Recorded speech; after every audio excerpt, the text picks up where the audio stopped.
السلام علیکم۔ جہان داستان میں آپ کا خیر مقدم ہے۔ امید ہے کہ آپ خیریت سے ہوں گے۔ آج میں آپ کے لیے ایک پرتجسس کہانی لے کر آیا ہوں اور کہانی کا نام ہے جنم جنم۔ میرا پیشہ ڈاکٹری تھا۔ لاشوں کو چیرنا، پھاڑنا اور مردوں کے کفن اتارنا میرا کام تھا۔ نہ تو میں روحوں کا قائل تھا اور نہ سزا و جزا کا معتقد، مگر ان واقعات نے جو میں بیان کرنے والا ہوں میری طبیعت کو بالکل بدل دیا ہے۔ 11 اپریل 1925 کا وہ دن مجھے ہمیشہ یاد رہے گا جب مجھے رائے بہادر لالہ امر ناتھ کی کوٹھی میں معالج کی حیثیت سے جانا پڑا۔ لالہ صاحب ایک مدت سے گنٹھیا کے مرض میں مبتلا تھے۔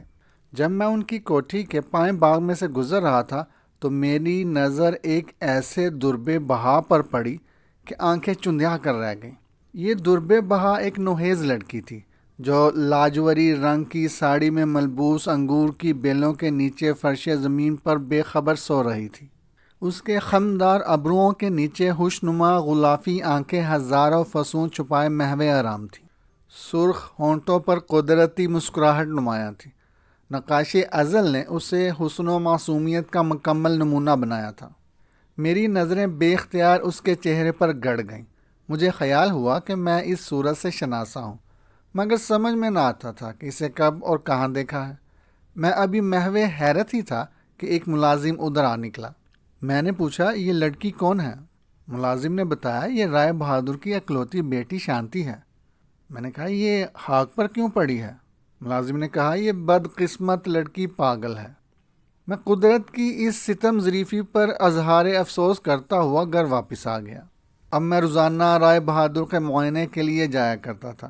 ایک دن جب میں ان کے دروازے کے قریب پہنچا تو اندر سے آواز آئی، تم قاتل ہو، قاتل!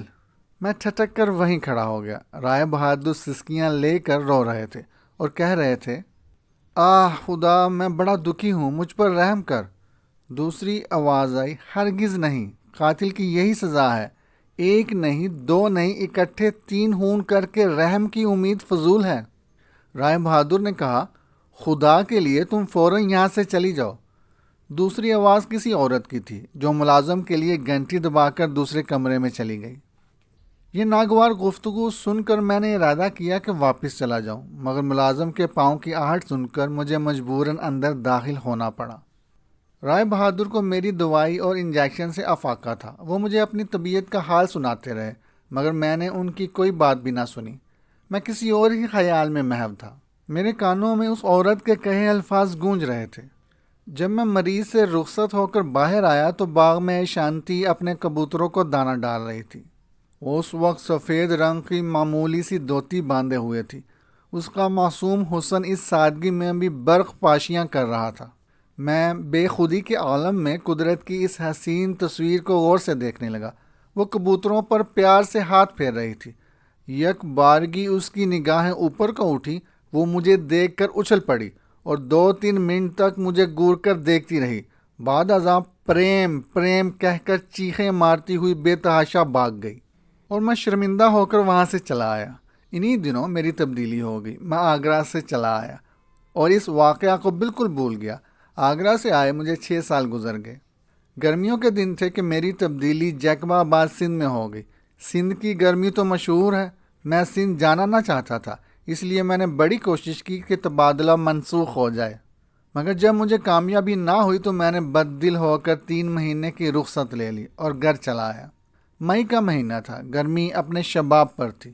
شام کے قریب میں منٹگمری ہال کے سامنے لارنس گارڈن میں ایک بینچ پر بیٹھا سیر کا لطف اٹھا رہا تھا۔ راہ گیروں کا تانتا بنا تھا۔ ہر طبقہ کے لوگ جوک در جوک چل پھر رہے تھے۔ سدھا پری پیکر عورتیں حرام ناز سے سبزہ خوابیدہ کو پامال کرتی ہوئی ٹہل رہی تھیں۔ یکا پیچھے سے کسی نے میرے کندھے پر ہاتھ رکھ کر سریلی سی آواز سے کہا، مسٹر لطیف۔ میں نے پھر کر دیکھا تو شانتی اپنی پوری روانائیوں اور دل آویزیوں کے ساتھ کھڑی مسکرا رہی تھی۔ میں نے اسے فوراً پہچان لیا اور روب حسن سے سٹ پٹا کر کھڑا ہو گیا۔ اس نے بڑے تپاک سے مجھ سے ہاتھ ملایا۔ وہ ایک قیمتی اور خوش رنگ ساڑی زیبتن کیے تھی اور اس کے بشرے سے سنجیدگی اور متانت ظاہر ہو رہی تھی۔ میں نے کہا، آپ یہاں کیسے تشریف لائی ہیں اور رائے بہادر کیسے ہیں؟ شانتی نے کہا، وہ بدستور علیل ہے اور میں انہی کو یہاں میوں ہسپتال داخل کرانے آئی ہوں۔ اس کے بعد ادھر ادھر کی باتیں ہوتی رہیں۔ رخصت ہوتے وقت وہ کہنے لگی، میں ایک ضروری مسئلے پر جو میری ذات کے متعلق ہے آپ سے کچھ گفتگو کرنا چاہتی ہوں۔ اگر آپ کل اسی جگہ مجھے ملیں تو میں آپ سے کچھ عرض کروں۔ میں اس سے دوسرے دن ملنے کا وعدہ کر کے چلا آیا، مگر حیران تھا کہ وہ مجھ سے کیا کہنا چاہتی ہے۔ میں تمام رات اسی ادھیڑ بن میں مصروف رہا۔ دوسری شام کو شانتی پہلے ہی سے میرے انتظار میں وہاں کھڑی تھی۔ ہم دونوں ہجوم سے دور کنج تنہائی میں گھاس کے فرش پر بیٹھ گئے۔ شانتی نے سرد آہ بھر کر کہا، مسٹر لطیف، میری سمجھ میں نہیں آتا کہ جس موضوع پر میں آپ سے گفتگو کرنا چاہتی ہوں اس کا آغاز کن الفاظ سے کروں۔ میری باتیں سن کر آپ مجھے ضرور پاگل تصور کریں گے، مگر میں پاگل نہیں ہوں اور نہ کبھی پاگل تھی۔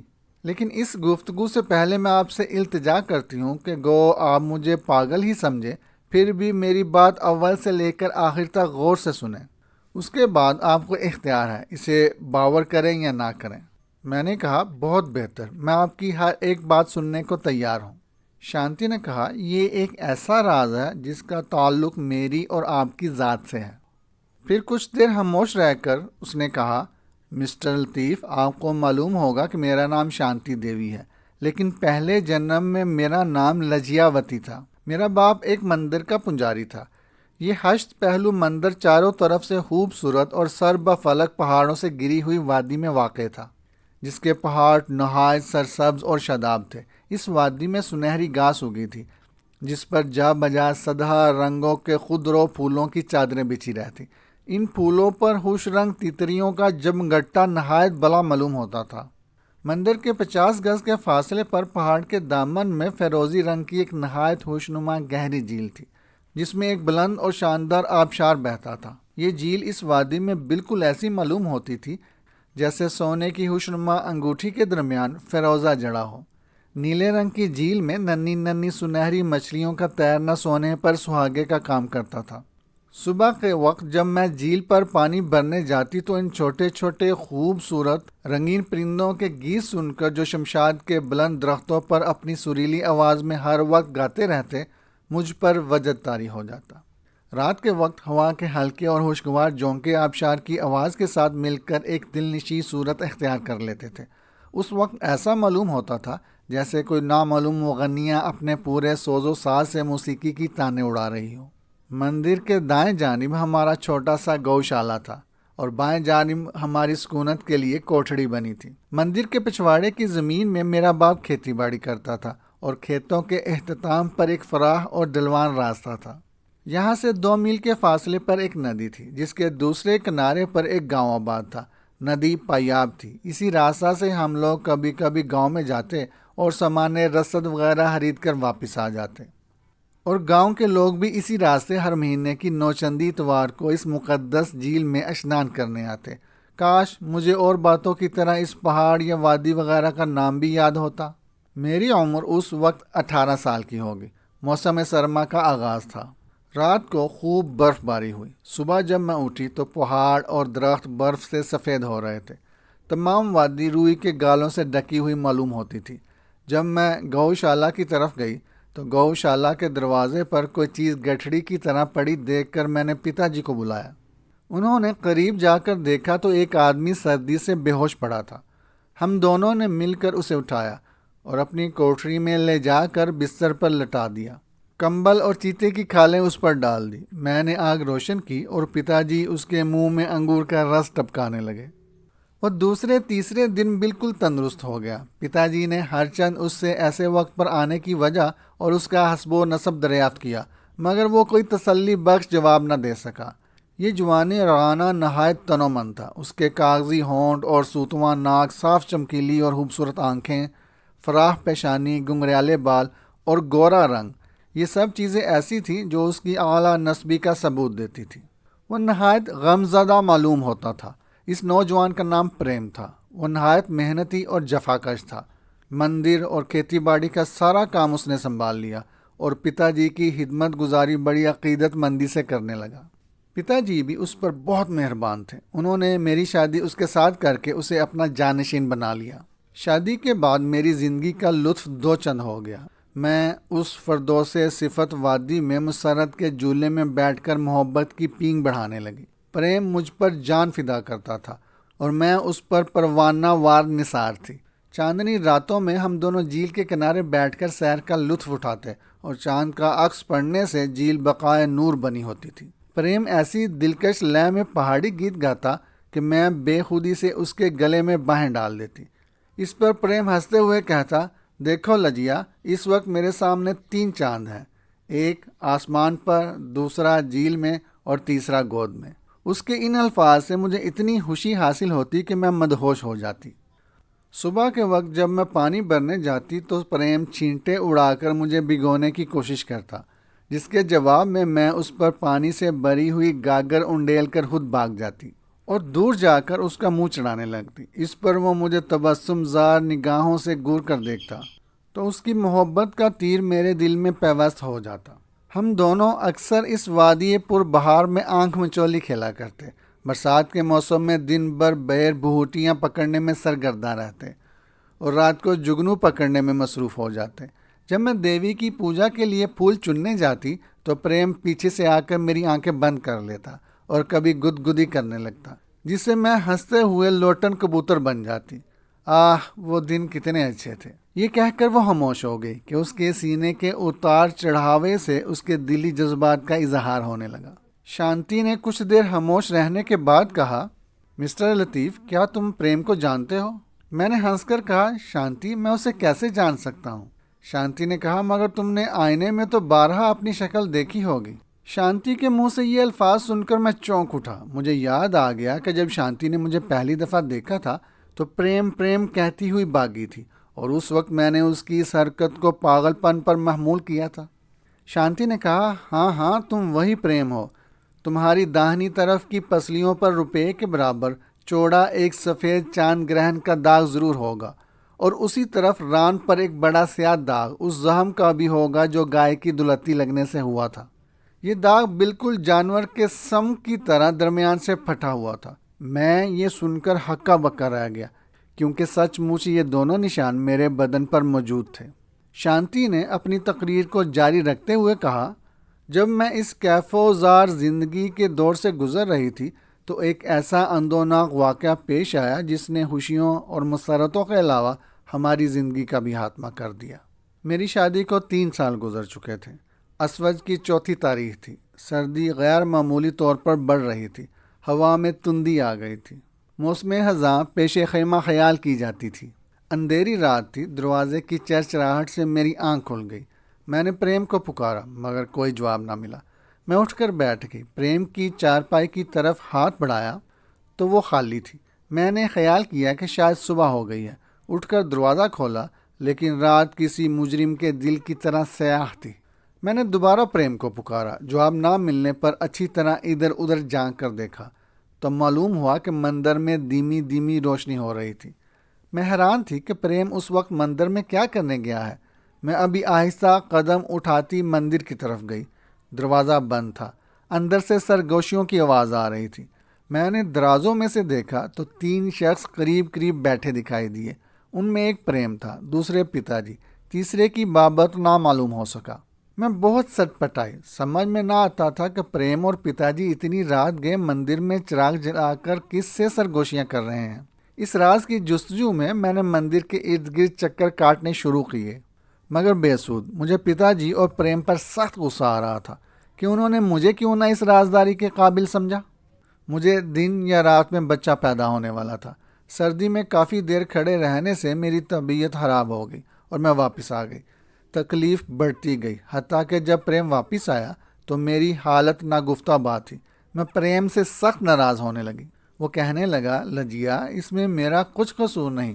میں پتا جی کی طلبی پر گیا تھا کیونکہ ایک اناتھ بدوا مندر میں پناہ لینے آئی تھی اور پتا جی کو اسے دیوی کی پجارن بنانے پر کچھ رسومات ادا کرنی تھی۔ میں نے تمہیں بے آرام کرنا مناسب نہ سمجھا اور چپکے سے پتا جی کے ساتھ مندر میں چلا گیا۔ میں اس کے جواب سے مطمئن ہو گئی۔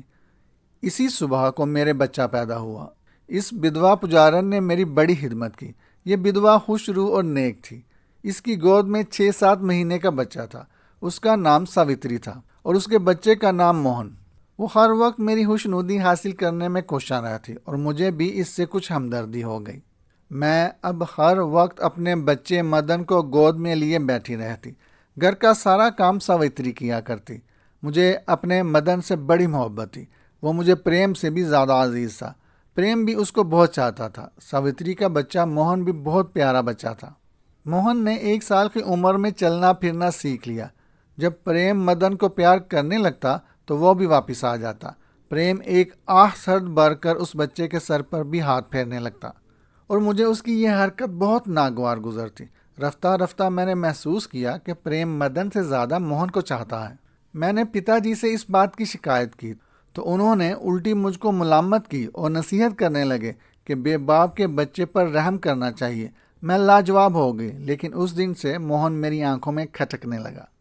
جوں توں کر کے دن گزرتے گئے، حتیٰ کہ مدن 1.5 سال اور موہن 2 سال کا ہو گیا۔ دوپہر کا وقت تھا۔ موہن ہرن کے بچے سے کھیل رہا تھا اور مدن جھولے میں سو رہا تھا۔ میں نہانے کے ارادے سے جھیل پر گئی تو مجھے چٹان کے پیچھے باتوں کی آواز سنائی دی۔ میں نے پودے کی رنگین ٹہنیوں کو سرکا کر دیکھا۔ آبشار کے قریب ساوتری ہاتھ میں گاگر لیے کھڑی تھی اور اس کے پاس پریم کھڑا پیار سے انگلیوں کے ساتھ اس کے بالوں میں کنگھی کر رہا تھا۔ یہ دیکھ کر زمین میرے پاؤں تلے سے نکل گئی۔ پریم کی بے وفائی سے میرا دل ٹوٹ گیا۔ میں رقابت کی آگ میں جل کر بھسم ہو گئی۔ نہانا وغیرہ بھول گیا۔ اپنی بدقسمتی پر خون کے آنسو بہاتی ہوئی واپس آئی اور مدن کے جھولے کے پاس بیٹھ کر بحر تفکرات میں ہچکولے کھانے لگی۔ موہن بدستور ہرن کے بچے سے کھیل رہا تھا۔ میں نے غور سے اس کی طرف دیکھا تو اس کی شکل پریم سے بہت مشابہ معلوم ہوئی۔ مجھے یقین ہو گیا کہ یہ بچہ پریم کا ہے، مگر میں نے یہ بات کسی پر ظاہر نہ کی۔ اتفاقاً اسی دن مدن اور موہن مندر کے دروازے میں بیٹھے کھیل رہے تھے۔ موہن نے دروازہ بند کیا اور مدن کی انگلیاں اس میں آ گئی، جس سے مدن کی آدھی چھنگلیاں بالکل کٹ کر الگ ہو گئی۔ میں پہلے ہی بری بیٹھی تھی، اب تو میری آنکھوں میں خون اتر آیا۔ میں نے موہن کو خوب پیٹا اور ساوتری کی سخت بے عزتی کی۔ اب میں بہانے ڈھونڈ کر ساوتری سے لڑنے لگی، ہر وقت اس کو گالیاں دیتی اور اس کے بچے کو کوستی رہتی، لیکن اس نے کبھی مجھے کسی بات کا جواب نہ دیا۔ وہ نہایت صبر و تحمل سے سب کچھ سہتی اور میں اس کی خاموشی سے زیادہ چراغ پا ہوتی۔ پریم کو اب بھی مجھ سے بدستور محبت تھی، مگر میں اس کو ہر جائی سمجھتی تھی۔ آخر ایک دن میرے جبر و تعدی سے تنگ آ کر ساوتری اپنے بچے سمیت کہیں غائب ہو گئی۔ اس کے جانے کے بعد پریم مغموم رہنے لگا۔ اب وہ مجھ سے کھچا کھچا رہتا۔ جواب میں بھی اس سے نفرت کرنے لگی۔ میرے اس کے تعلقات روز بروز کشیدہ ہوتے گئے۔ وہ ہر وقت سرد آہیں نکالتا اور اکثر یاس انگیز گیت گایا کرتا اور شام کے وقت مدن کو لے کر ڈلوان پہاڑ کی دوسری طرف سیر کو جاتا اور رات کو دیر سے واپس آتا۔ ساوتری کو گئے 3 سال گزر گئے۔ پریم کی حالت میں فرق نہ آیا۔ ایک دن جب وہ سیر کو گیا تو میں بھی اس کی نگاہوں سے بچتی، درختوں اور چٹانوں کی آڑ لیتی اس کے پیچھے ہو لی۔ وہ ندی کے کنارے پہنچا تو میں نے خیال کیا کہ وہ گاؤں کی طرف جا رہا ہے، مگر وہ بجائے ندی عبور کر کے اس کے کنارے کنارے چلتا ہوا ایک گھنے جنگل میں داخل ہو گیا۔ یہ راستہ بہت دشوار تھا، لیکن میں بھی آج پریم کی سیرگاہ کا کھوج لگانے پر تلی ہوئی تھی۔ گرتی پڑتی اس کا تعاقب کرتی رہی۔ تقریباً 2 میل راستہ طے کرنے کے بعد ایک چھوٹا سا میدان آ گیا، جس کے ایک طرف کھڈ میں ندی بہتی تھی اور دوسری طرف پہاڑ بالکل سیدھا چٹان کی طرح کھڑا تھا۔ اس میدان میں ایک بیراگن کی کٹیا تھی، جس کے دروازے پر موہن کھڑا تھا۔ اس نے مدن مدن کہہ کر کودنا شروع کیا۔ اس کی آواز پر ساوتری بھی اندر سے نکل آئی اور مدن کو گود میں لے کر پیار کرنے لگی۔ بعد ازاں وہ لوگ کٹیا کے پچھواڑے کو 20 قدم کے فاصلے پر پہاڑ کے دامن میں جا کر غائب ہو گئے۔ میں حیران تھی کہ یہ کہاں گئے۔ میں درختوں میں چھپی رہی۔ جب شام کا دھندلکا چھا گیا تو میں وہاں سے نکل کر دبے پاؤں اس طرف گئی۔ معلوم ہوا وہ ایک غار ہے، جس کا دہانہ اتنا چھوٹا ہے کہ انسان بیٹھ کر اندر داخل ہو سکتا ہے۔ وہاں پر گاز کی کھڑکی لگی تھی۔ میں نے سوراخوں میں سے جھانک کر دیکھا۔ اندر چیل کی مشعل روشن تھی۔ یہ غار اندر سے بہت وسیع تھا۔ ایک طرف چارپائی کے برابر پتھروں کا چبوترا بنا تھا۔ اس پر کچی مٹی سے نہایت دل فریب لپائی کی گئی تھی۔ چبوترے پر کھالوں کا بستر بچھا تھا اور یہ لوگ انگیٹھی کے قریب بیٹھے تھے۔ چونکہ اندھیرا بڑھ گیا تھا، میں بڑی مشکل سے تاریکی میں ٹھوکریں کھاتی ہوئی گھر واپس آئی۔ اب مجھے یقین ہو گیا کہ پریم کا سدھرنا محال ہے۔ اس خیال سے میری طبیعت مزاحمل رہنے لگی۔ میرا رنگ زرد ہو گیا، میں دبلی اور کمزور ہوتی گئی۔ میری یہ حالت دیکھ کر سب کو فکر پڑ گئی۔ پریم پہلے کی طرح میری دل جوئی کرنے لگا۔ وہ ہر ممکن طریقے سے مجھے خوش رکھنے کی کوشش کرتا، مگر میں اس سے مطمئن نہ تھی۔ ہمارے مندر سے 2 دن کے راستے پر ایک شہر آباد تھا جہاں ایک راجہ راج کرتا تھا۔ اس شہر میں ہر سال ساون کے مہینے بڑا بھاری میلہ لگتا تھا۔ اس میلہ میں کسی دیوتا کے نام کوئی بینٹ چڑھائی جاتی تھی جو مجھے اب اچھی طرح یاد نہیں۔ اس دفعہ پتا جی نے مجھے بھی میلہ دکھانے کا ارادہ کیا۔ میرے اور مدن کے نئے کپڑے سلوائے گئے، میرے لیے ایک خوبصورت گھوڑا مہیا کیا گیا۔ ہم لوگ 2 دن کی مسافت طے کر کے شام کے قریب اس شہر میں پہنچے۔ ایک مندر میں ہم لوگوں نے ڈیرا لگایا۔ یہ شہر 2 دریاؤں کے درمیان واقع تھا۔ سڑکوں کے ارد گرد سرخ پھولوں سے لدی خوبصورت اور گھنی جھاڑیاں شہر کو لالازار بنا رہی تھیں۔ شہر سے باہر میلوں تک مکئی کے سرسبز کھیت لہلہا رہے تھے۔ جا بجا آبشار جاری تھی۔ گو یہ نظارہ ہماری پربہار وادی کے مقابلے میں تو کچھ نہ تھا، مگر پھر بھی اس شہر کی دلکشی میں کلام نہ تھا۔ شہر کے سامنے ایک بہت وسیع میدان تھا جس کی ہری ہری دھوپ پر مخملی فرش کا دھوکہ ہوتا تھا۔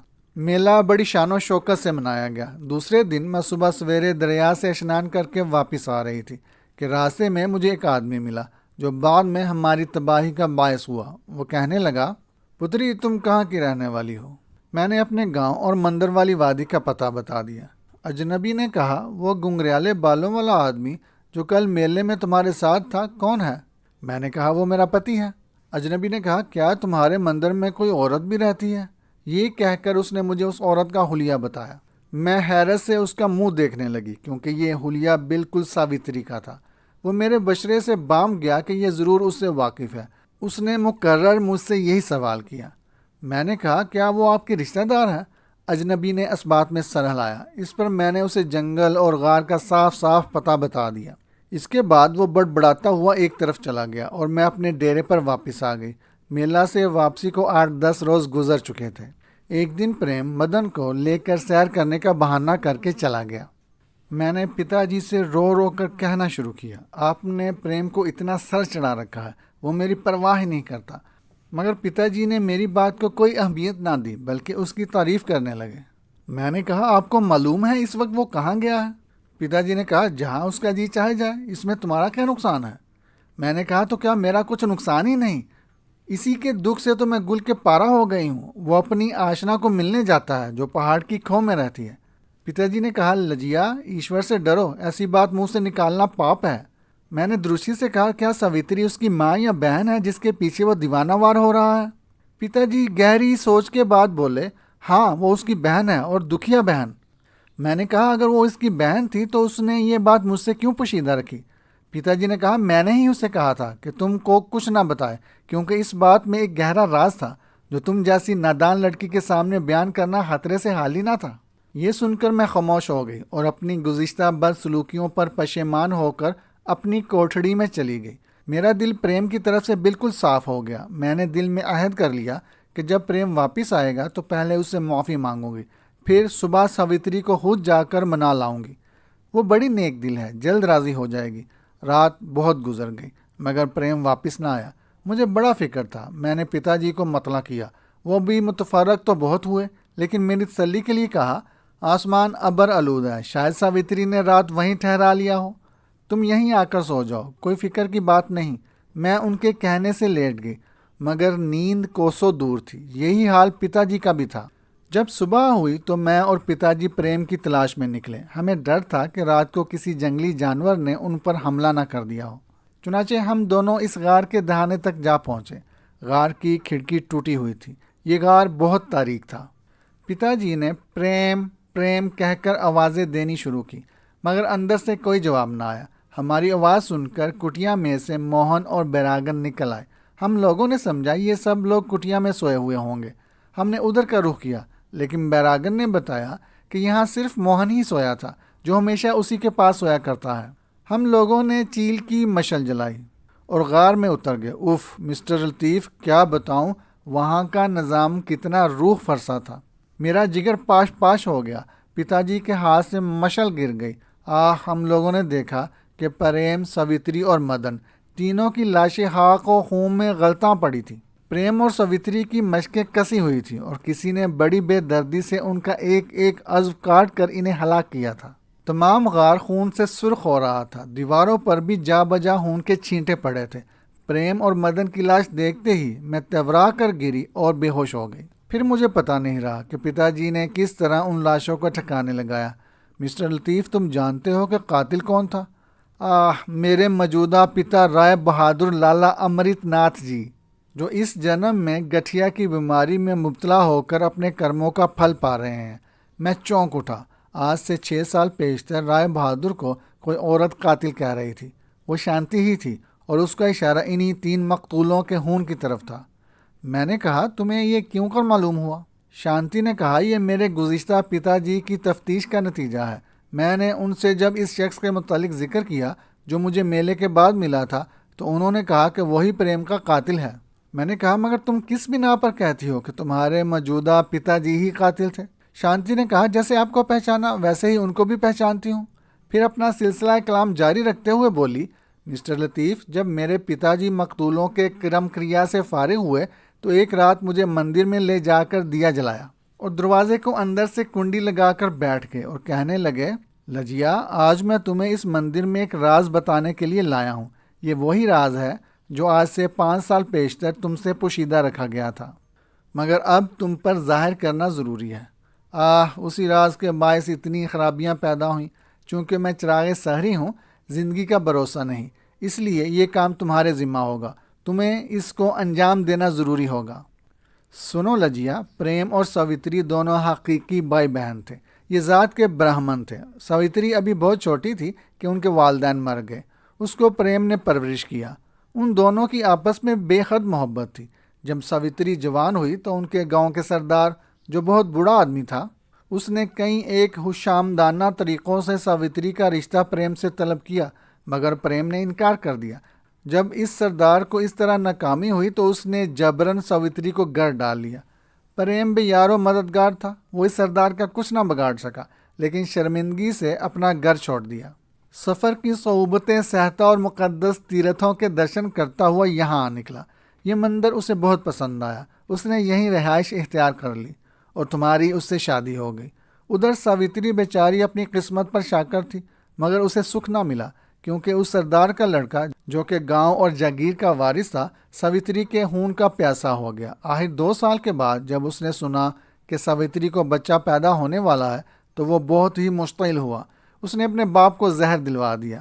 بوڑھے سردار نے مرتے وقت ایک وصیت نامہ اور سیاہ رنگ کا ایک ہیرا جو ان کے دستور کے مطابق وراثت کی نشانی سمجھا جاتا تھا، ساوتری کو دیا اور کہا کہ تمہارا بچہ ہاں لڑکا ہو یا لڑکی، جب 18 سال کا ہو جاوے تو میرے بڑے لڑکے یا پوتے سے آدھی جاگیر بانٹ لے۔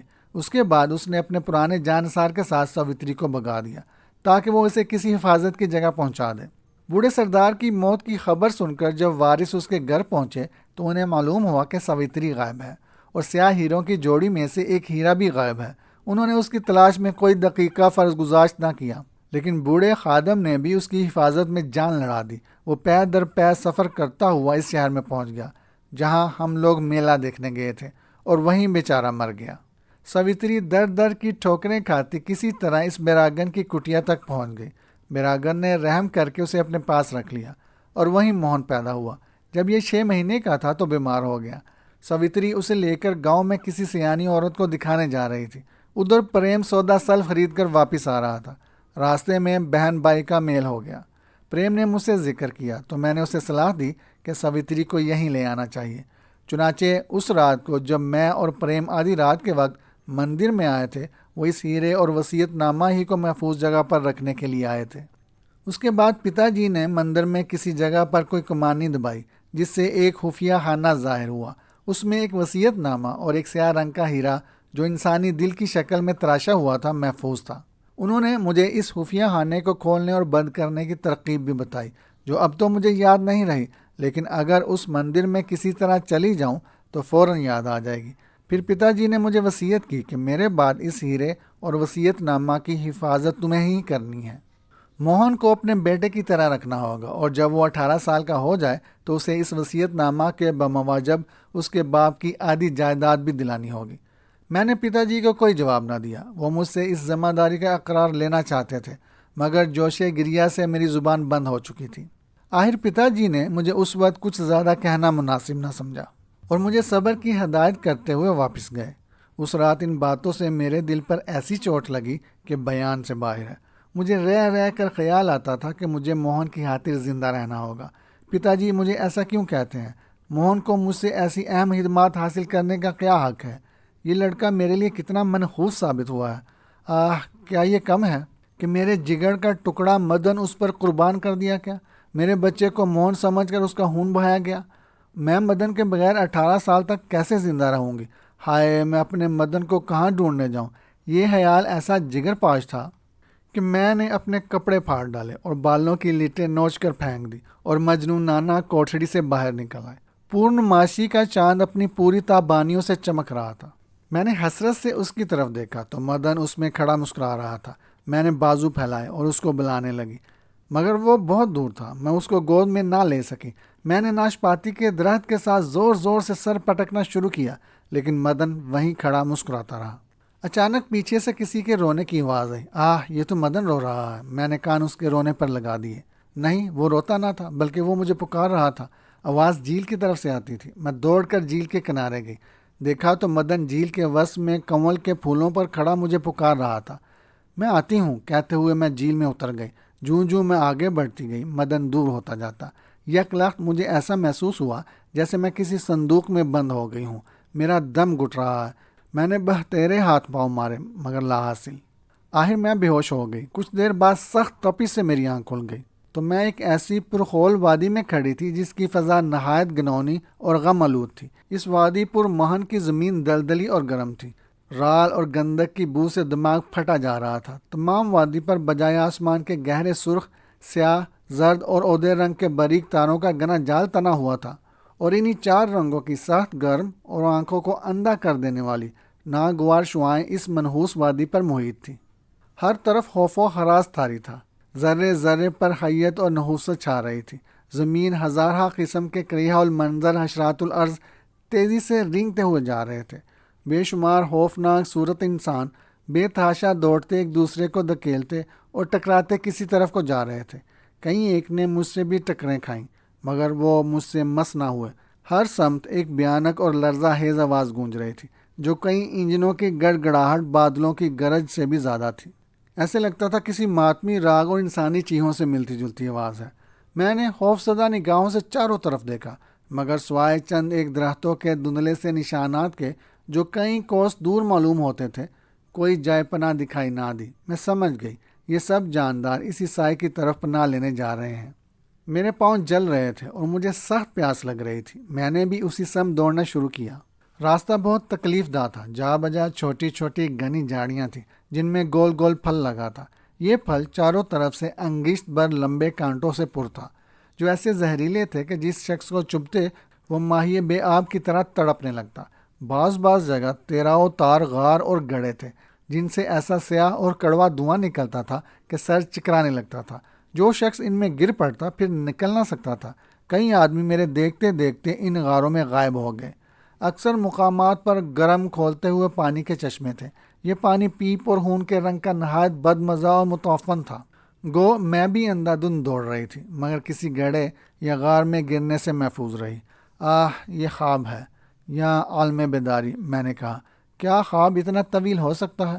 دفعتاً مجھے یاد آ گیا کہ میں مدن کو کنول کے پھولوں پر سے اٹھانے کے لیے جھیل میں اتری تھی۔ شاید میں اس میں ڈوب کر مر گئی ہوں اور یہ جگہ پرلوک ہے۔ میں سہم گئی اور اسی شش و پنج میں پھر بدحواسی سے بھاگنے لگی۔ میں ایک مدت دراز تک اسی حالت میں دوڑتی رہی۔ راستہ اتنا لمبا اور کٹھن تھا کہ ختم ہونے میں نہ آتا تھا۔ اس سفر کے دوران بھی مجھے بے حد روحانی اذیت ہوئی۔ میرے دل پر کوئی وزنی بوجھ محسوس ہوتا تھا۔ دماغ نہایت پریشان اور پراگندہ ہو رہا تھا۔ روح ذہنی کوفتوں کے ناقابل برداشت حملوں سے مجروح ہو رہی تھی۔ صرف ایک موہوم امید تھی جو مجھے اس طرف لیے جا رہی تھی، اور ایک نامعلوم کشش تھی جو مجھے اس طرف کھینچ رہی تھی۔ آخر بہزار وقت یہ مکروہ راستہ ختم ہوا اور میں ان درختوں کے قریب پہنچ گئی۔ ان کے نیچے چند دیو ہیکل اور عجیب الحلقت انسان کھڑے تھے، جنہوں نے نیزے تان کر ہمیں آگے بڑھنے سے روک دیا۔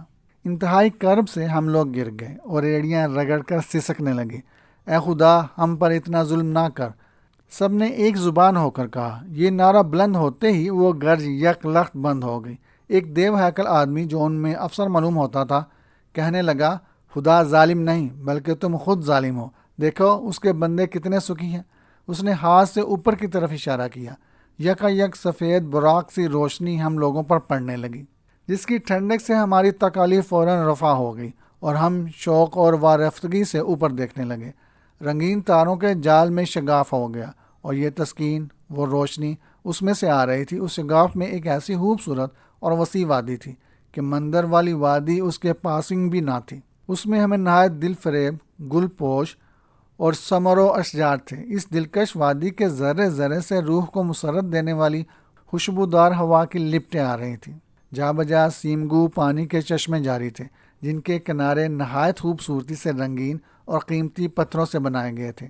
یہاں کی ہر چیز عجائب و روزگار تھی۔ وہاں کے آسمان پر چاند یا سورج کچھ بھی نہ تھا، بلکہ وہ وادی خود ہی ایک نور تھی، جس کی روشنی صاف اور سبزی مائل تھی۔ کئی حسین اور نخیز مرد و زن سروں پر سنہری رنگ کے نورانی تاج اور عجیب قسم کے نورانی لباس پہنے ہوئے محو خرام تھے۔ ان کے لباس سے ہلکے رنگوں کی نہایت لطیف اور فرحت بخش شعائیں نکل رہی تھیں۔ ان کی پیشانیاں چاند کی طرح چمک رہی تھیں۔ وہ سب اوپر کو منہ اٹھائے نہایت اشتیاق سے کسی ایسی چیز کو دیکھ کر جو ہمیں دکھائی نہیں دیتی تھی کیف ذا مستی میں جھوم رہے تھے۔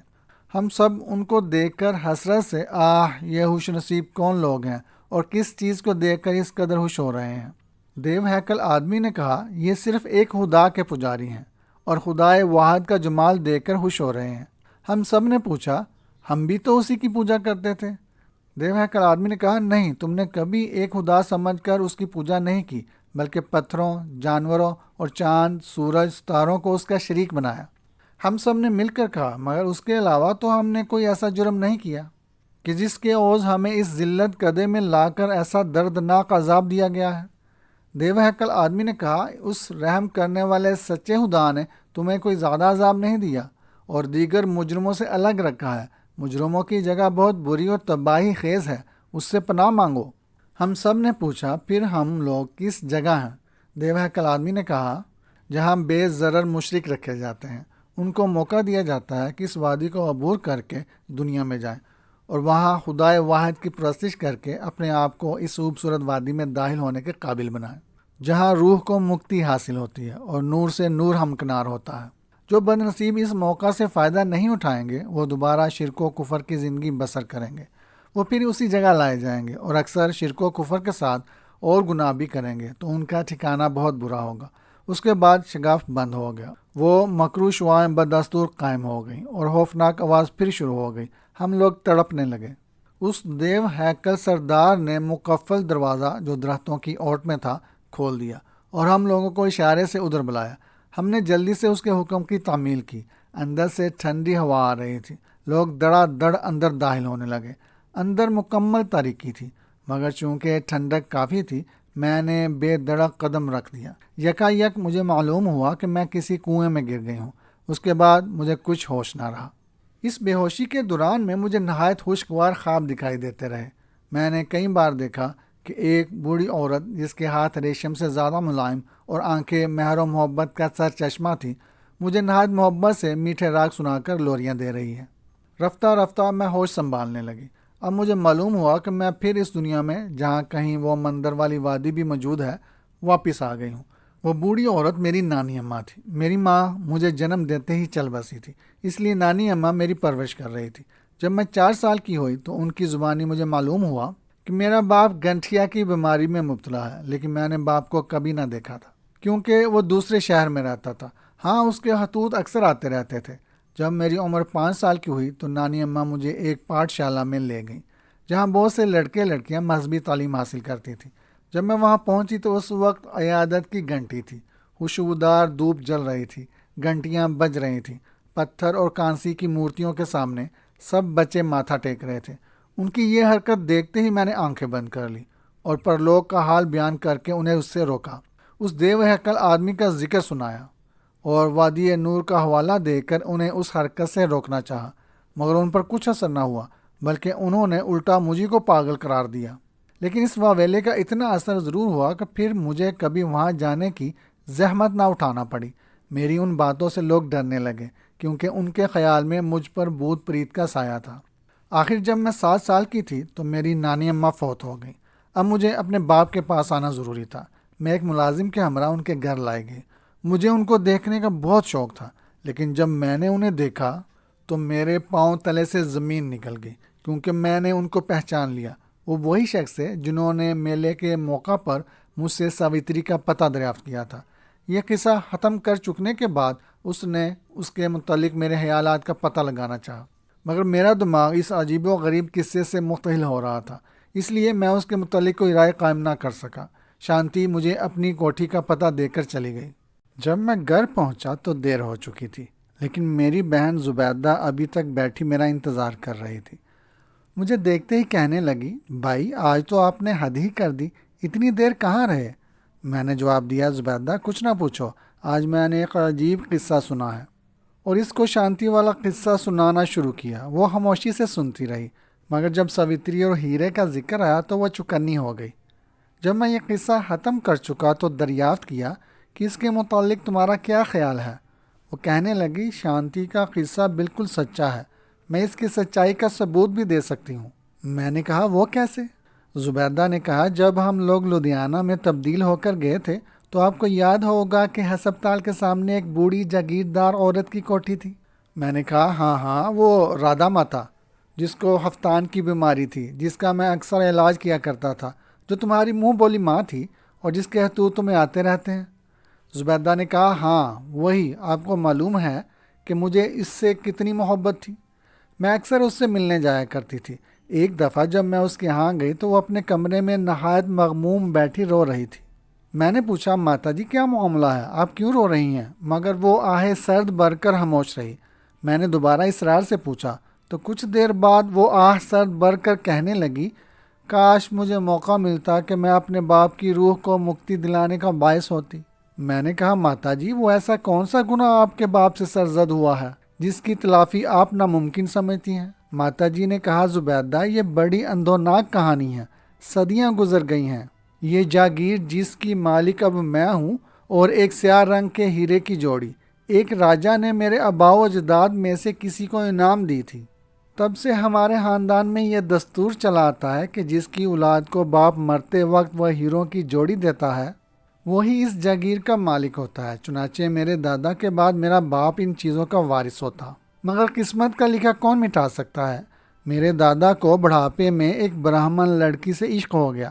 میرے دادا نے اس لڑکی کے بھائی سے، جو کہ اس کا وارث تھا، رشتہ مانگا، لیکن اس کا بھائی میرے بوڑھے دادا کو بہن کا رشتہ دینے پر رضامند نہ ہوا۔ دادا گاؤں کے سردار تھے، انہوں نے زبردستی وہ لڑکی اس کے بھائی سے چھین لی۔ وہ بیچارہ مقابلے کی تاب نہ لا کر کہیں جلا وطن ہو گیا۔ میرے باپ کو اس بات پر رنج ہونا قدرتی امر تھا۔ کچھ مدت بعد جب میرے باپ نے سنا کہ وہ برہمن لڑکی حاملہ ہے تو اس کے غصے کی انتہا نہ رہی۔ اس نے طیش میں آ کر اپنے باپ کو زہر دلوا دیا، لیکن مرتے وقت میرے دادا نے یہ چال چلی کہ سیاہ ہیروں کی جوڑی میں سے ایک ہیرا اس برہمن لڑکی کو دے دیا۔ گویا آدھی جاگیر کا وارث اس بچہ کو قرار دیا جو برہمن لڑکی کے پیٹ میں تھا، اور ایک وصیت نامہ بھی لکھ دیا کہ بچے کے بالغ ہونے پر وہ آدھی جاگیر وصول کر سکتی ہے۔ وہ لڑکی بھاگ کر کسی طرح اپنے بھائی سے جا ملی۔ 3-4 سال تک میرا باپ اس لڑکی کی تلاش میں سرگردہ رہا، اور آخر میرے باپ نے اس لڑکی کا کھوج لگا لیا اور وہاں جا کر برہمن لڑکی اور اس کے بچے کو ماں اس کے بھائی قتل کر دیا، مگر وہ ہیرا دستیاب نہ ہو سکا۔ اس قتل و غارت سے ہمارے خاندان پر تباہی نازل ہو گئی۔ میرے باپ کو گنٹھیا ہو گیا اور میرے 4 بھائی یک کے بعد دیگرے مر گئے۔ اس کے بعد بھی کئی بچے پیدا ہوئے، مگر کوئی زندہ نہ رہا۔ سب کے بعد میں پیدا ہوئی۔ میں 11 برس کی تھی کہ میرا باپ اسی گنٹھیا کی بیماری سے فوت ہو گیا۔ میری ماں بڑی دھرماتما تھی، وہ اس جاگیر کو ہمیشہ نفرت کی نگاہوں سے دیکھتی جو انسانی خون بہا کر حاصل کی گئی تھی۔ جب میں جوان ہوئی تو میری ماں نے مجھے بھی اس جاگیر کی اصلیت بتائی۔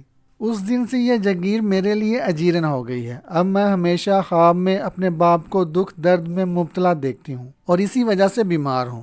میں نے کہا اگر ماتا جی کو معلوم ہو جائے کہ ان کا باپ دوسرے جنم میں اس دنیا پر موجود ہے تو وہ کتنی خوش ہوں گی۔ زبیدہ نے کہا ہاں، ہمیں ضرور باپ بیٹی کی ملاقات کرانی چاہیے، کیونکہ تم سب کو ایک ہی وقت پھر دنیا میں بھیجنے میں قدرت کا زبردست راز پوشیدہ ہے۔ تم صبح ایک تار میری بیماری کا ماتا جی کو دے دو تاکہ وہ جلدی آ سکیں۔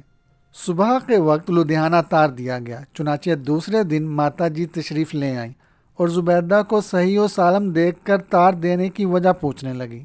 زبیدہ نے شانتی والا قصہ بیان کیا۔ یہ انوکھی داستان سن کر ماتا جی متعجب ہوئی اور رائے بہادر کو ملنے کے لیے بے قرار ہو گئیں، مگر زبیدہ کی رائے کے مطابق پہلے شانتی سے ملاقات ضروری سمجھ کر ایک دعوتی رکا شانتی کو بھیجا گیا۔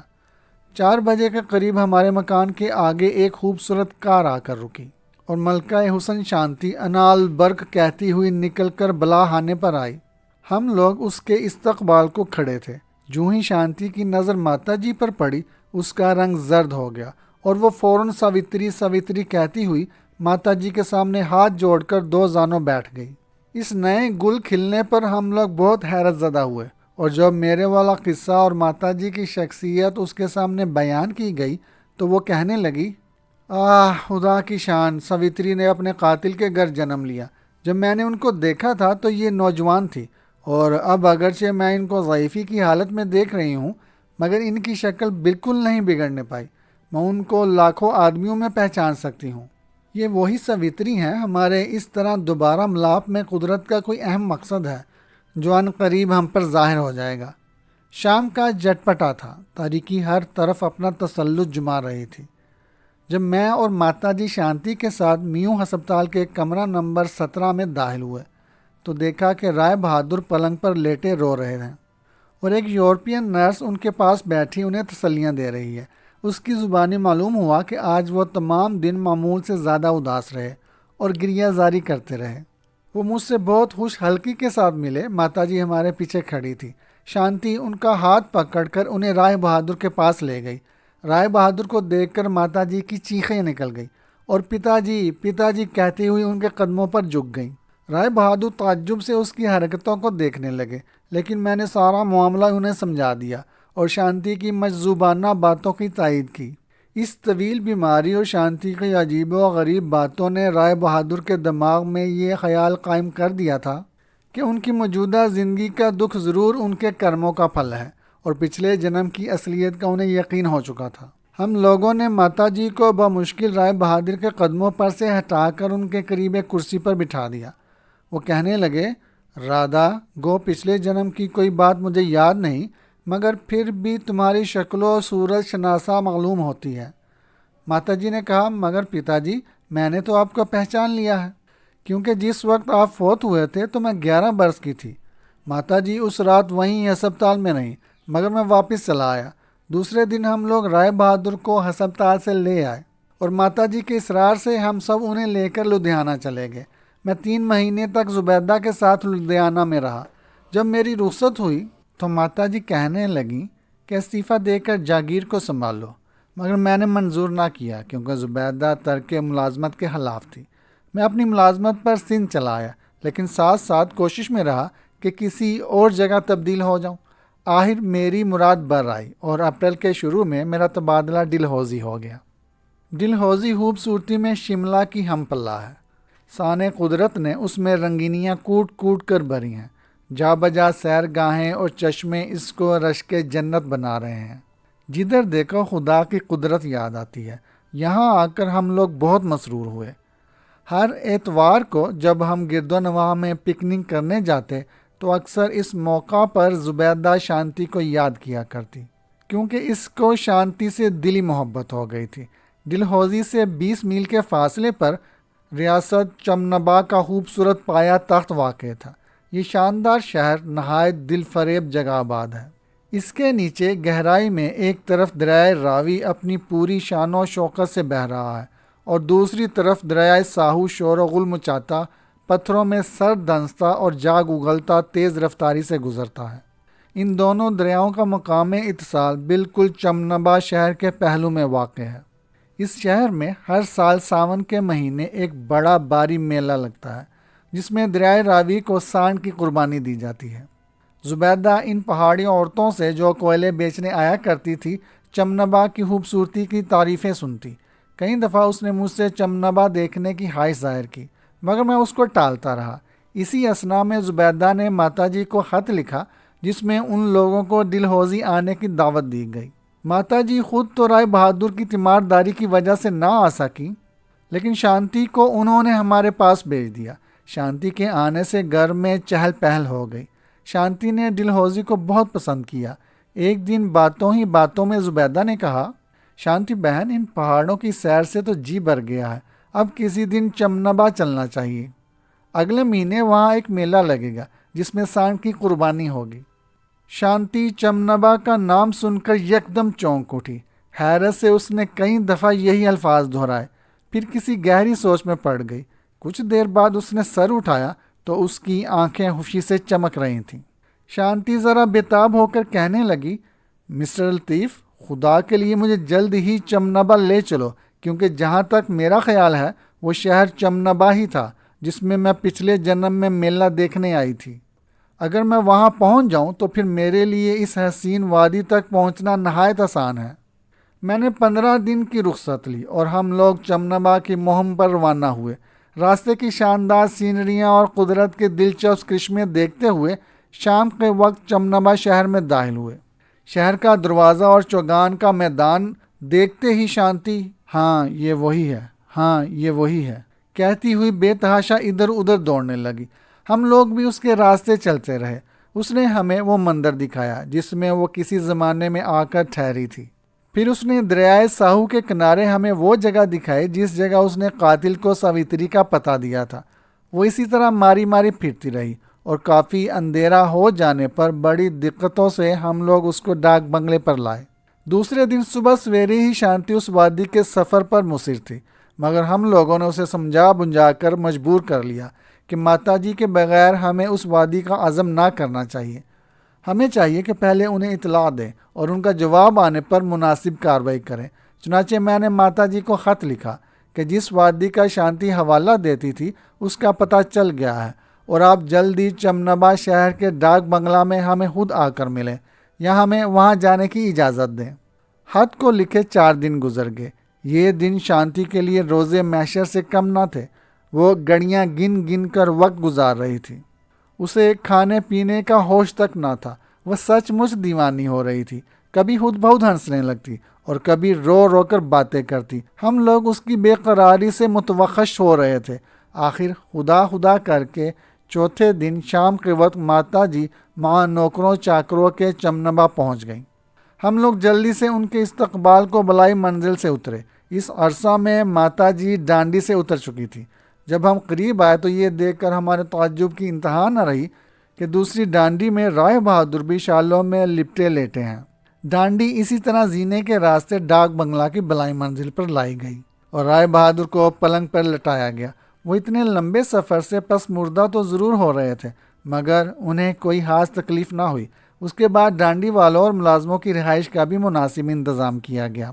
دوسرے دن صبح نور کے تڑکے ہی ناشتہ کر کے ہم لوگ کھانے پینے کا مناسب سامان لے کر اس وادی کی طرف روانہ ہوئے۔ ماتا جی اور رائے بہادر ڈانڈیوں پر سوار تھے اور باقی سب گھوڑوں پر۔ تمام دن ہم لوگ گھنے اور تاریک جنگلوں اور دیو صفت پہاڑوں کا سفر کرتے رہے۔ شانتی ہماری راہبر تھی۔ شام کو ہم لوگوں نے تارا پور نامی ایک چھوٹے سے گاؤں کے مندر میں قیام کیا۔ دوسرے دن پھر صبح ہی ہم لوگ سفر پر روانہ ہو گئے۔ آج کا سفر نہایت دل خوش کن تھا۔ جوں جوں ہم آگے بڑھ رہے تھے پہاڑوں کا نظارہ نہایت دل فریب ہو رہا تھا۔ ہم لوگ بن کی بہار دیکھتے، پیچو خم کھاتی ہوئی ندیوں اور نغمہ ریز چشموں کی دید سے لطف اندوز ہوتے، فلک شکوہ پہاڑوں اور جاذب نظر وادیوں کو عبور کر رہے تھے۔ چنانچہ عصر کے قریب ہمارا قافلہ ٹیسا نامی ایک خوبصورت گاؤں میں پہنچ گیا۔ یہ گاؤں ایک کوثر نما ندی کے کنارے آباد تھا۔ یہی وہ گاؤں تھا جس کا ذکر شانتی بڑی حسرت سے کیا کرتی تھی۔ وقت کافی تھا، ہم لوگ اس وادی تک پہنچ سکتے تھے، مگر شانتی کا منشا آج رات یہیں بسر کرنے کا تھا، اس لیے وہیں ڈیرا لگایا گیا۔ شانتی مجھ سے شوق و وارفتگی کے عالم میں کہنے لگی، مسٹر لطیف آؤ، ہم دونوں مل کر اپنے محبوب کے وطن کی سیر کریں۔ یہ کہہ کر وہ معصوم بچوں کی طرح دوڑتی ہوئی بازار کی طرف چلی گئی۔ میں بھی اس کے ساتھ ہو لیا۔ وہ ایک ایک دکان پر کھڑی ہوتی اور کسی سے دنی کا پتہ پوچھتی اور کسی سے گوپال اور نند وغیرہ کا حال دریافت کرتی۔ بعض تو ان ناموں سے لا علمی کا اظہار کرتے اور بعض کہتے کہ یہ نام ہمارے باپ دادا کے تھے اور مدت گزری وہ مر چکے ہیں۔ جب اس طرح اسے کامیابی نہ ہوئی تو اس نے گھروں پر جا کر آوازیں دینی شروع کر دی۔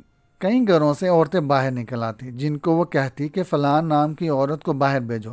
اس پر وہ خیرت سے کہتی اس نام کی تو کوئی عورت یہاں نہیں رہتی، البتہ ہماری بڑی بوڑھیاں اس نام کی تھی جو کئی سال ہوئے مر چکی ہیں۔ اس جواب سے شانتی بہت مایوس ہوتی۔ گاؤں کے لوگوں سے اس حسین وادی کا مندر کا نام دریافت کیا تو معلوم ہوا کہ وہ شبھ متھا دیوی کا مندر ہے اور اس وادی کو شبھ متھا استھان کہتے ہیں۔ دوسرے دن 9 بجے کے قریب ہم لوگ ٹیسا سے روانہ ہوئے۔ آج شانتی غیر معمولی طور پر خاموش تھی۔ 11 بجے ہمارا قافلہ شبھ متھا استھان میں پہنچ گیا۔ اس وادی کو دیکھ کر ہم لوگ دنگ رہ گئے۔ ہمارے خواب و خیال میں بھی نہ تھا کہ ایسی بے مثل جگہ اس فانی دنیا پر کہیں ہو سکتی ہے۔ اس جنت ارضی پر قدرت کی کاریگری ختم تھی۔ حسن بن سبا کی جنت کا تصور جو قدیم قصے کہانیاں سن کر ہمارے ذہن میں جاگزیں تھا، پھیکا پڑ گیا۔ وادی کی لمبی لمبی گھاس کندن کی طرح چمک رہی تھی اور اس پر سدھا رنگوں کے خضرو پھول کھلے ہوئے تھے۔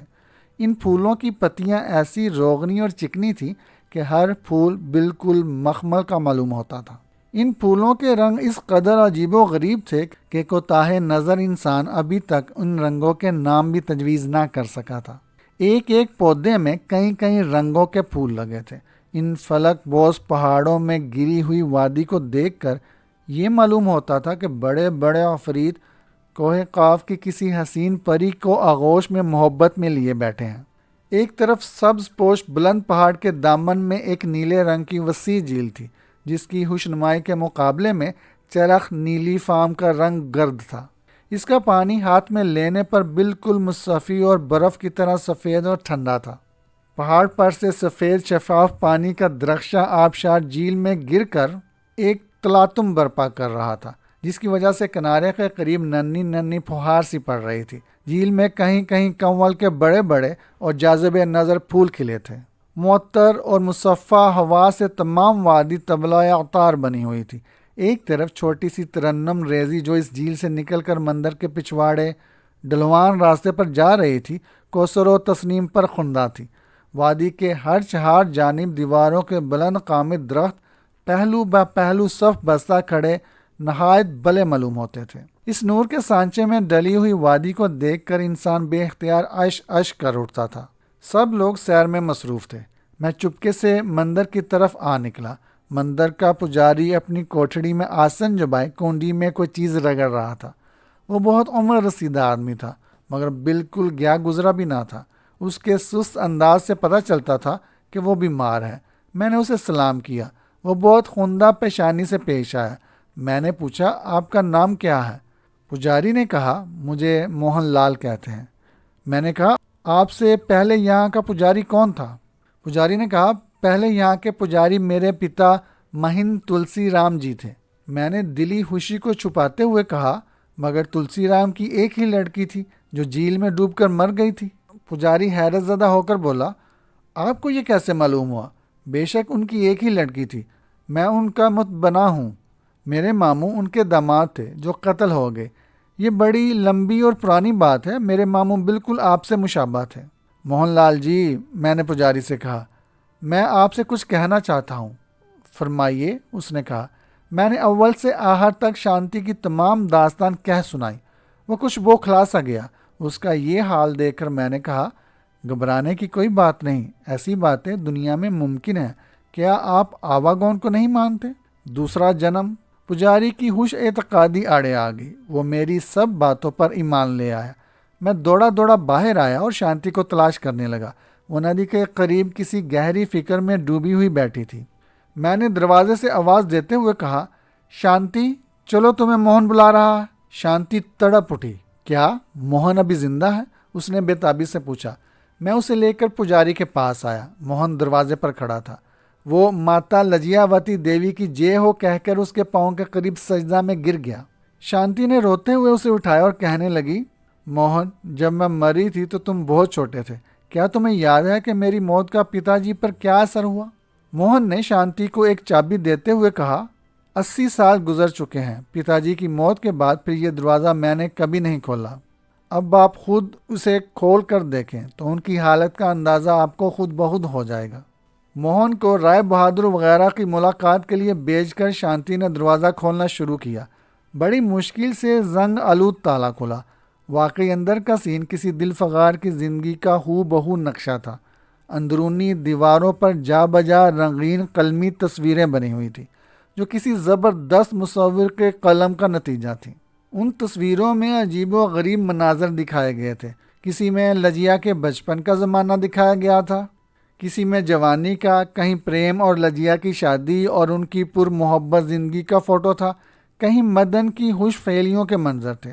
ساوتری، موہن، بیراگن اور کٹیا اور پہاڑ کی کھو اور قتل کا سین بڑی خوش اسلوبی سے دکھایا گیا تھا۔ لجیا کی موت کا سین اور چتا جلتی ہوئی دکھائی گئی تھی۔ یہ کوٹھڑی کیا تھی؟ شانتی کے گزشتہ جنم کی مکمل داستان تھی۔ اس کے علاوہ دیواروں پر ہندی زبان میں بہت سے دردناک اشعار لکھے تھے۔ یہ سب چیزیں تلسی رام کے اپنے ہاتھ سے لکھی ہوئی تھی۔ شانتی مغموم صورت بنائے خاموشی سے سب کچھ دیکھتی جاتی تھی۔ طاق میں ایک کانسی کا سر پوش رکھا تھا جس پر گرد کی موٹی سی تہ جمی ہوئی تھی۔ شانتی نے اسے اٹھاتے ہوئے بڑی حسرت سے کہا، یہ مجھے جہیز میں ملا تھا، اور کھول کر دیکھنے لگی۔ اس میں چند ایک زیورات اور چند ڈبیاں تھیں۔ ان ڈبیوں میں سے کسی میں سوکھا ہوا کاجل تھا، کسی میں سندور اور کسی میں خوشبودار سفوف تھا۔ شانتی نے کہا، یہ میرے زیور ہیں اور یہ میرے سہاگ سنگار کا سامان ہے۔ اس کے بعد ایک لکڑی کا صندوق کھولا گیا۔ اس میں چند جوڑے کپڑوں کے پڑے تھے۔ شانتی ان کپڑوں کو بڑی محبت سے الٹ پلٹ کر دیکھنے لگی، اور پھر میں انہی تصویروں کی دنیا کی سیر کرنے لگا۔ بعض مناظر سے میرے دل پر ایسی چوٹ لگی کہ میں بدحواس ہو گیا۔ میں چاہتا تھا کہ بے اختیار شانتی کو سینے سے لگا لوں۔ اسی غرض سے میں شانتی کی طرف جھکا، مگر اس کی حالت بالکل مجھ سے مختلف تھی۔ اس پر حسن و محبت کے افسانے کا کوئی اثر نہ تھا۔ وہ بچے کی تصویر کو ٹکٹکی لگائے دیکھ رہی تھی، اور کسی ذہنی اذیت سے اس کا رنگ فق ہو رہا تھا۔ وہ بار بار اپنے خشک لبوں پر زبان پھیر رہی تھی۔ میں اس سے اظہار محبت کی جرات نہ کر سکا اور اس کے چہرے کے تغیر و تبدل کو دیکھنے لگا۔ یکایک اس کی آنکھوں سے آنسوؤں کا دارہ بہہ نکلا۔ وہ تصویر کو مخاطب کر کے کہنے لگی، مدن، میری آنکھوں کے تارے مدن، میرے جگر کے ٹکڑے مدن، جلد آ اور اپنے ننھے بازو پھیلا کر میرے سینے سے لپٹ جا۔ شانتی کی یہ افسوسناک حالت دیکھ کر میرا دل بیٹھ گیا۔ شانتی بڑی محبت سے یہ الفاظ کہہ رہی تھی۔ اچانک باہر سے کسی نے توتلی آواز میں کہا، میں آتا ہوں، اس ہرن کو باندھ لوں۔ خیالات کا طلسم ٹوٹ گیا۔ ہم دونوں اس آواز پر دروازے کی طرف پلٹے۔ اسی وقت ایک 5 سالہ حسین لڑکا آ کر شانتی سے چمٹ گیا۔ محبت مادری کا لطیف اور پاکیزہ جذبہ تو ایک مانی ہوئی بات ہے، مگر جو نظارہ اس وقت میرے پیش نظر تھا، میں اس سے انگشت بدن داں رہ گیا، کیونکہ جیسی حالت اس وقت شانتی کی تھی ویسی ہی اس بچے کی بھی تھی۔ جس وارفتگی سے وہ اسے پیار کر رہی تھی، اسی طرح وہ بچہ بھی کر رہا تھا۔ اتنے میں موہن مسکراتا ہوا اندر آیا اور عذر خواہی کے طریقے پر کہنے لگا، یہ بچہ بہت شریر ہے، جب سے اس کی ماں مری ہے ہر ایک کو یوں ہی دق کرتا ہے۔ موہن سے معلوم ہوا کہ یہ لڑکا اس کا یتیم پوتا ہے۔ شانتی نے کہا، اس بچے کا نام کیا ہے؟ موہن نے کہا، اس بچے کا نام مدن لال ہے۔ شانتی دیوار پر بنی ہوئی تصویر کی طرف اشارہ کر کے بولی، اور یہ کس کی تصویر ہے؟ موہن نے کہا، پتا جی کہا کرتے تھے کہ یہ لجیاوتی کے بیٹے کی تصویر ہے۔ شانتی نے کہا، موہن، اس تصویر کو دیکھو اور اس بچے کو دیکھو، تمہیں کیا معلوم ہوتا ہے؟ موہن نے کہا کہ اس کی شکل اس تصویر والے بچے سے بہت مشابہ ہے۔ شانتی نے کہا، مشابہ ہی نہیں بلکہ یہ وہی تصویر والا بچہ ہے، وہی چہرہ مورا، وہی رنگ وہی کٹی ہوئی چنگلیاں جو تم نے دروازہ بند کرنے سے کاٹی تھی۔ شانتی مدن کو اٹھائے ہوئے خوش اپنے ہمراہیوں میں آئی۔ سب کے سب مدن کو دیکھ کر مسرور ہوئے۔ شام کے وقت رائے بہادر کی طبیعت کچھ علیل سی ہو گئی اور موہن کو بخار کی حرارت سی تھی۔ ہم لوگ زبیدہ کو ان کے پاس بٹھا کر خود تینوں مندر میں گئے۔ اس مندر کی عمارت بہت کہنا اور تاریک تھی۔ اندر کی دیواروں اور طاقچوں سے تیل، گھی، سمگری اور باسی پھولوں کی بو فضا کو مقدر کر رکھا تھا۔ دیوار کے ساتھ ایک بڑا قد آور سنگین بت کرسی نما نشست پر بیٹھا تھا۔ شانتی اس بت کو دیکھ کر بہت ہچکچائی اور پھر کانپتی ہوئی ادھر ادھر کچھ تلاش کرنے لگی۔ اس دیکھ بھال میں 2-2.5 گھنٹے گزر گئے۔ آخر جب وہ دیوی کے ہاتھ میں پکڑے ہوئے ترشیول پر جھکی ہوئی بت کا معائنہ کر رہی تھی تو یکا یک ترشیول پر بوجھ پڑنے سے دیوی کی پرشکن پیشانی میں شگاف پیدا ہو گیا۔ شانتی نے اس شگاف میں ہاتھ ڈال کر ایک لکڑی کا منقش ڈبہ نکالا اور پھر ترشول بدستور اپنی جگہ پر لا کر شگاف بند کر دیا۔ سب کے چہرے فرتے طرب سے کھل گئے۔ ڈبے سے سیاہ ہیرا نکال کر رائے بہادر اور موہن کو دکھایا گیا۔ ماتا جی والا ہیرا بھی اس کے ساتھ رکھ کر مقابلہ کیا گیا تو یہ دونوں ایک ہی طرح کے ثابت ہوئے۔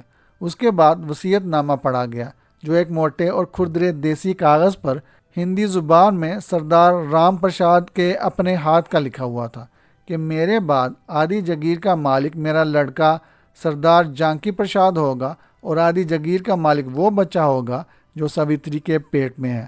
اگر یہ بچہ زندہ ہے تو 18 سال کی عمر میں اپنے بائی سے حصہ لے سکتا ہے۔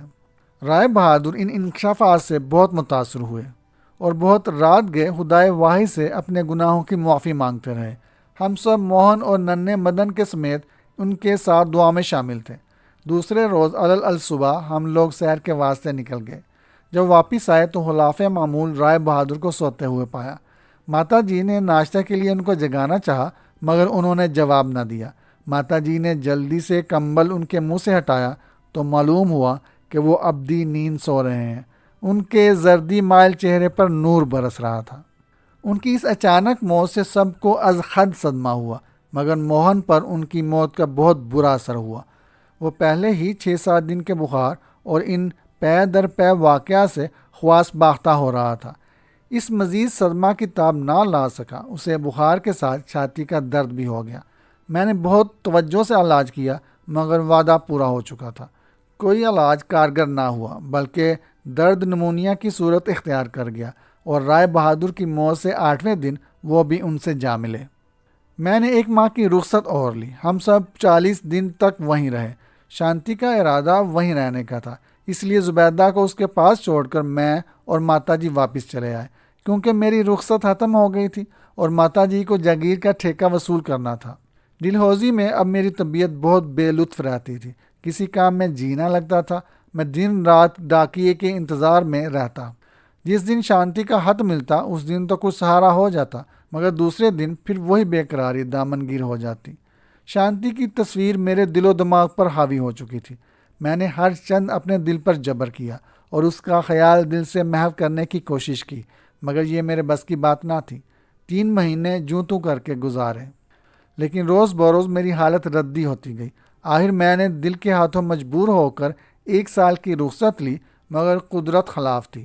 اس سال اتنی برف باری ہوئی کہ چمنبا کا راستہ مسدود ہو گیا اور متواتر 2 مہینے موسم اسی طرح رہا۔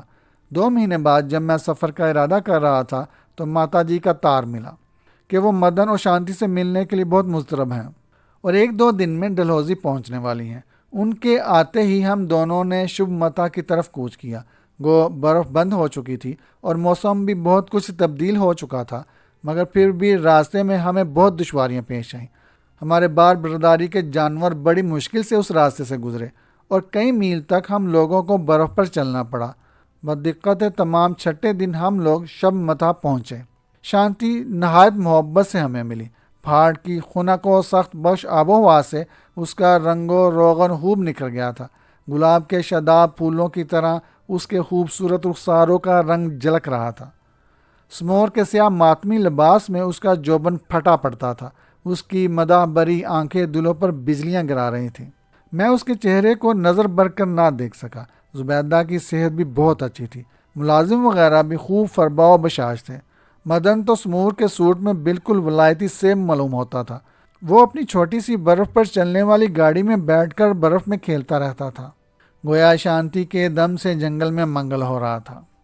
اس نے مندر کی کوٹریوں سے علیحدہ ایک موزوں جگہ پر پہاڑی طرز کا خوبصورت 2 منزلہ جھونپڑا بنوا لیا تھا جس میں وہ خود ماں مدن اور زبیدہ کے رہتی تھی۔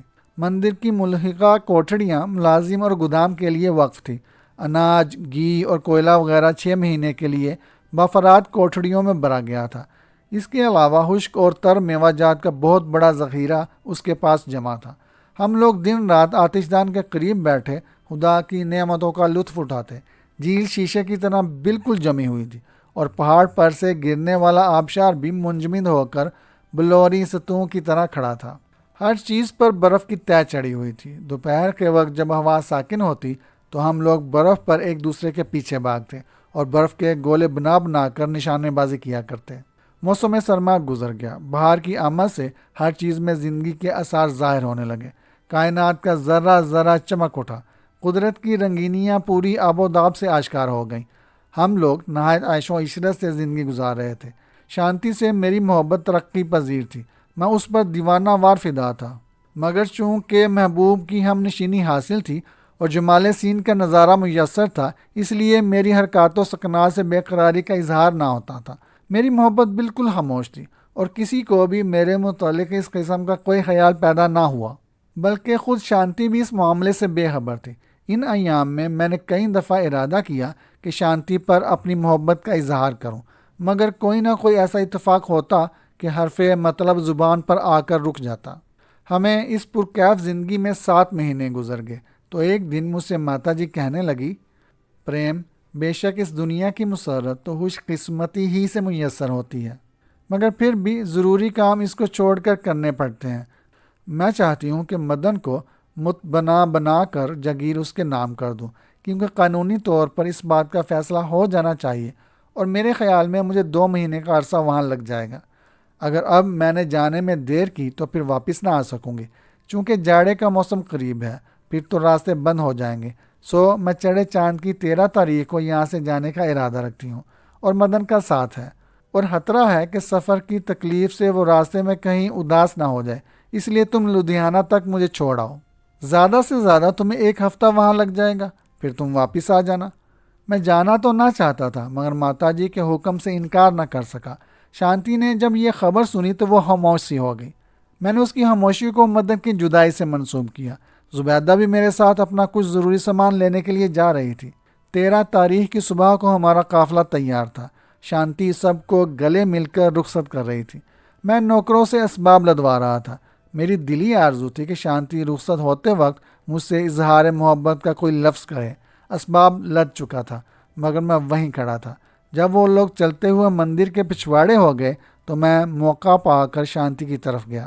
وہ ایک درخت کے سہارے کھڑی تھی۔ اس کا رنگ بالکل زرد ہو رہا تھا اور آنکھوں میں آنسو بھرے ہوئے تھے۔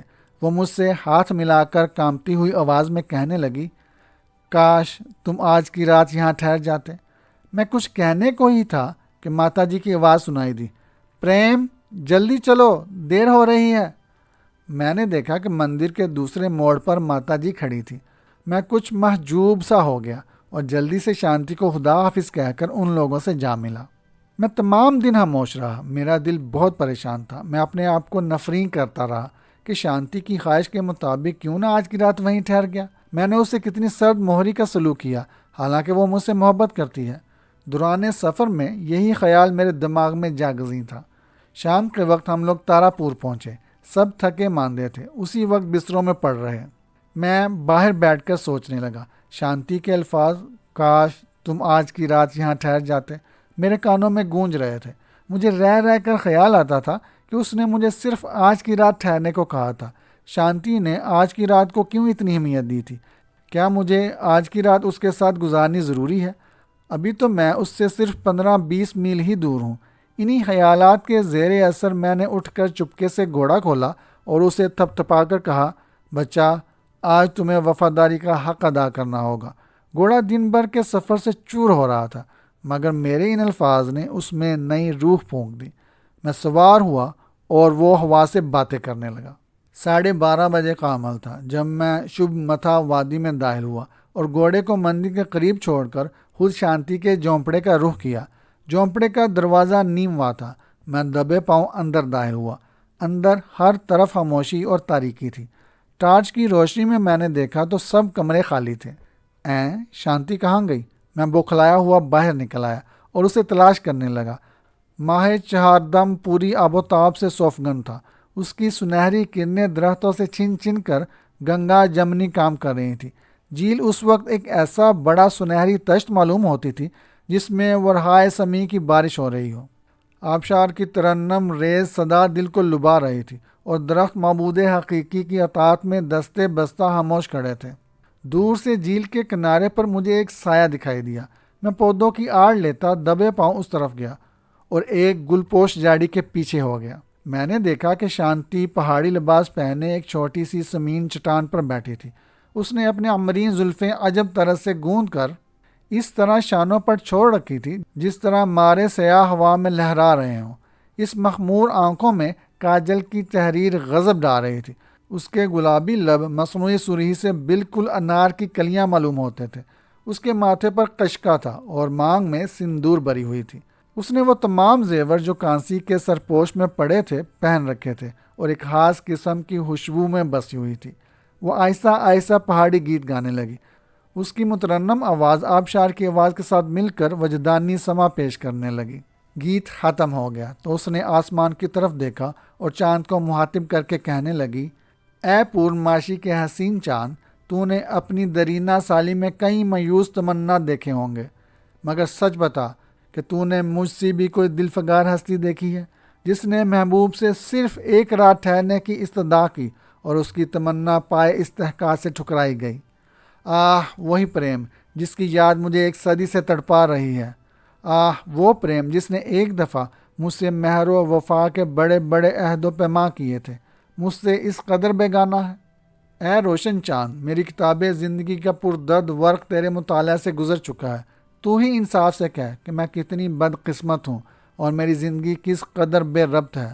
آج میری سہاگ رات تھی، میں دلہن بنی ہوں، وہی شادی کا جوڑا میں نے پہن رکھا ہے، وہی میرے زیورات ہیں اور انہی چیزوں سے میں نے سنگار کیا ہے جن سے سہاگ کی رات کیا تھا۔ میں ہر لحاظ سے وہی ایک صدی پہلے والی لجیاں ہوں، وہی زمین، وہی آسمان، وہی وادی، وہی جھیل، مگر میرا سہاگ کہاں ہے؟ میرا پران پتی کہاں ہے؟ وہ مجھ سے کالے کوسوں دور ہے۔ کاش آج کی رات وہ میرے ساتھ گزارتا۔ اے شریر ستارو، تم کیوں میرا تمسخر اڑاتے ہو؟ اے رحم دل چاند، تو کیوں میرے غم میں اپنے چمکتے ہوئے چہرے کو داغدار بنا رہا ہے؟ اے آبشار، تو کیوں میری سیاہ بختی پر نوحہ کر رہا ہے؟ اے جھیل، تیرا دل اس وسیع آبی چھاتی میں کیوں مضطرب ہے؟ اے سنگ دل پریم، ایسے وقت میں جب کہ دنیا ہر ایک چیز مجھ سے ہمدردی کا اظہار کر رہی ہے، تم کیوں نہیں رحم کرتے؟ کیا آج میری سہاگ کی رات یوں ہی یاسو اندھوں میں گزر جائے گی؟ کیا تم نہیں آؤ گے؟ یہ سن کر میں بےتاب ہو گیا، پودے کی شاخیں ہٹائیں اور کود کر اس کے سامنے جا کھڑا ہوا۔ لجیا، تمہارا پریم تمہارے ساتھ سہاگ کی رات گزارنے کے لیے 20 میل کی مسافت طے کر کے حاضر ہو گیا ہے۔ لجیا کے چہرے پر شادمانی کی لہر دوڑ گئی۔ اس نے اپنے مرمری بازو پھیلا دیے اور محبت کے پیاسے دھڑکتے ہوئے دل باہم ملے۔ دو بچھڑی ہوئی روحیں ہم آغوش ہوئیں اور ہم دونوں محبت کے بے پایاں سمندر میں کھو گئے۔ یک لخت ایک دل خراش چیخ لجیا کے منہ سے نکلی۔ وہ تڑپ کر میری گود سے گر پڑی۔ میں اس کو اٹھانے کے لیے جھکا تو ایک پھندار کالا سانپ پھنکارتا ہوا پاس کی جھاڑیوں میں غائب ہو گیا۔ میں نے اسے اٹھایا اور محبت بری نگاہوں سے دیکھ کر مجھے کہنے لگی، پریم، پریشان نہ ہو، خدا کی یہی مرضی تھی، اب ہم دونوں وادی نور میں ملیں گے۔ یہ کہتے ہوئے اس نے دم توڑ دیا۔ دنیا میری نظروں میں اندھیر ہو گئی۔ نامعلوم کس طرح میں اس کی لاش کو جھونپڑے تک لایا۔ تمام نوکر وغیرہ بیدار ہو گئے۔ وادی میں کوہرام مچ گیا۔ میں پچھاڑے کھا رہا تھا اور اپنا سر دیواروں سے پھوڑ رہا تھا۔ ملازم میری اس غیر متوقع موجودگی اور شانتی کی اچانک موت پر حیران ہو رہے تھے۔ میری حالت زار دیکھ کر کلیجے پھٹے جاتے تھے۔ یہ صدمہ میرے لیے نہایت جاں غسل تھا۔ اجل کے بے رحم ہاتھوں نے میری محبوبہ دل نواز کو میری آغوش محبت سے جدا کر کے نہایت ستمگری کا ثبوت دیا تھا۔ میں اس ناقابل برداشت صدمہ سے بالکل دیوانہ ہو گیا۔ میری سب امیدیں اور تمنائیں شانتی کے ساتھ دفن ہو گئی۔ میں کبھی قسمت کی نارسائی پر دانت پیستا اور کبھی قضا کو کوستا۔ اسی حالت میں ضعف اور ناطاقتی نے مجھ پر غلبہ پا لیا اور مجھ پر غنودگی طاری ہو گئی۔ میں نے دیکھا کہ میں ایک نہایت خوبصورت عالی شان نیم دروازے کے قریب کھڑا اندر کی طرف جھانک رہا ہوں۔ اندر ایک ایسی عجیب و غریب وادی ہے جس کی مثال چشمے فلک نے آج تک نہ دیکھی ہوگی۔ وادی کیا ہے؟ ایک نور کا آئینہ خانہ ہے۔ یہ وہ مقام تھا جس کی تعریف میں انسان کی قوت ناطقہ بیکار ہو جاتی ہے اور انسان سمم بکمن کی زندہ مثال بنایا جاتا ہے۔ یہ وادی جمال ربی کا دلربا عکس تھی، جس میں قدرت کے گونا گون جلوے نہاں تھے، اور اس فرحت افزا وادی میں شانتی نورانی موتیوں کا لباس پہنے کھڑی تھی جو ستاروں کی طرح چمک رہے تھے۔ میں نے کوشش کی کہ دروازہ کھول کر اندر جاؤں، مگر دروازہ نہ کھل سکا۔ میں نے شانتی کو آواز دی، وہ میری طرف دیکھ کر مسکرائی اور کہنے لگی، پریم، تم چلے جاؤ، ابھی تم پر یہ دروازہ نہیں کھل سکتا۔ یہ کہانی اچھی لگی ہو تو لائک ضرور کیجیے گا۔ ہمارے چینل کو سبسکرائب کر دیں اور بیل آئیکن کے بٹن پر کلک کر دیں تاکہ آپ کو ہماری آنے والی کہانیوں کا نوٹیفیکیشن موصول ہو سکے۔